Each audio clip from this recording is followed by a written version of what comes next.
tungod sa atong tawhanong kinaiya, gikaligot-gutan kita sa Dios sama sa tanang katawhan. Kita mo, kining tawhanon nga kinaiya, gikaligot-gutan sa Dios. Di niya gusto kanang tawhanon nga kinaiya. Kaya, ayaw na mo paggamit anang word, pasensya na kayo, tao lang manggod mi. Mali yun na, masuko yun ang ginawa na. Nakabalo si Lord nga tao ta, pero nakabalo ang Dios na pwede natong pilion nga sundan siya kaysa sa atong kaugalingon. Yes. Pagpili ang tawag ana. Ang pagpili kung unsay atong dapat buhaton. Verse 4. Apan dako kaayo ang kaluoy ug gugma sa Dios alang kanato. Maula na nindot.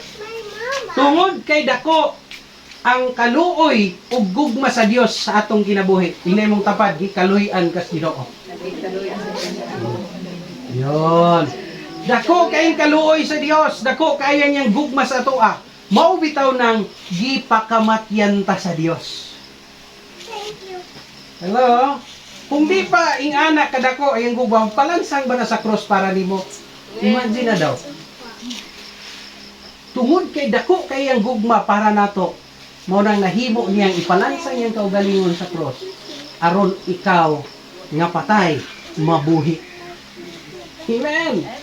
Aron ikaw nga walay relasyon sa iya mahibalik diya sa imong relasyon sa Ginoo. Yun ang kanindot ana Igso.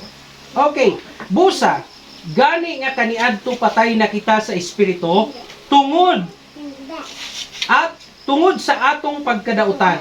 Gibanhaw kita niya uban kay Kristo. Kaniadto patay tungod sa atong pagkadautan, pero gibanhaw ta pinaagi kay Kristo. Pinaagi kay Kristo. Ibig sabihin, makabaton lang ka og tinuod nga relasyon sa Ginoo, pinaagi kay Kristo. Hello? Magsuri kayo pagka ang simbahan wala si Kristo, delikado.